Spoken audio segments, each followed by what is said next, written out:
नमस्कार किसान भाइयों, स्वागत करते हैं आपका हमारे YouTube चैनल एग्री ज्ञान गुरु में।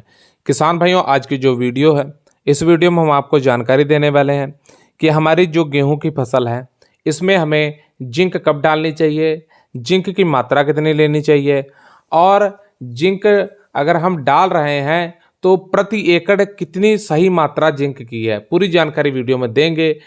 तो अगर आप हमारे चैनल पे पहली बार है तो चैनल को सब्सक्राइब करके पास वाली घंटी दबा लीजिए। तो बढ़ते वीडियो की तरफ तो बात करते हैं जिंक की। जिंक का हमें प्रयोग कब करना चाहिए, कितनी मात्रा लेना चाहिए और कितने सही समय क्या है। तो किसान भाइयों, जिंक की अगर बात करें तो हमें जिंक की जरूरत पड़ती कब है। तो गेहूं की फसल में कोई अलग से जिंक की हमें जरूरत तब पड़ेगी जब हमारी जब गेहूं की फसल में पीलापन आना स्टार्ट हो जाएगा, जिंक की कमी दूर से हमको दिखाई देने लगेगी। तब अगर हम उर्वरकों का जब नाइट्रोजन का इस्तेमाल कर रहे हैं, फास्फोरस का इस्तेमाल कर रहे हैं, उस समय अगर हम जिंक का प्रयोग करते हैं तो जिंक की कमी इतनी जल्दी नहीं आती। अगर हम जिंक का बिल्कुल प्रयोग नहीं करते फिर जिंक की कमी आती है। तो ये अलग अलग तरीके होते हैं।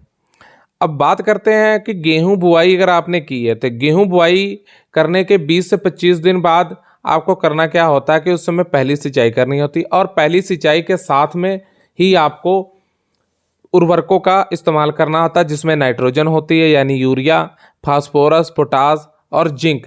इन चार चीज़ों को मिलाकर ही आपको उस समय प्रयोग करना होता है। होता क्या किसान भाइयों, या तो आप सिंचाई करने से 2 दिन पहले उर्वरकों का इस्तेमाल करें, उसके बाद सिंचाई करें, या सिंचाई करने के 2 दिन बाद आप इन उर्वरकों का इस्तेमाल करें। यानी कि आपको अगर जिंक का प्रयोग करना है तो आप नाइट्रोजन, फास्फोरस और पोटास के साथ मिलाकर दे सकते हैं। तो सिंचाई से पहले दें 2 दिन या सिंचाई के 2 दिन बाद दें। अब बात करते हैं यहाँ पे आपको मात्रा क्या लेनी है।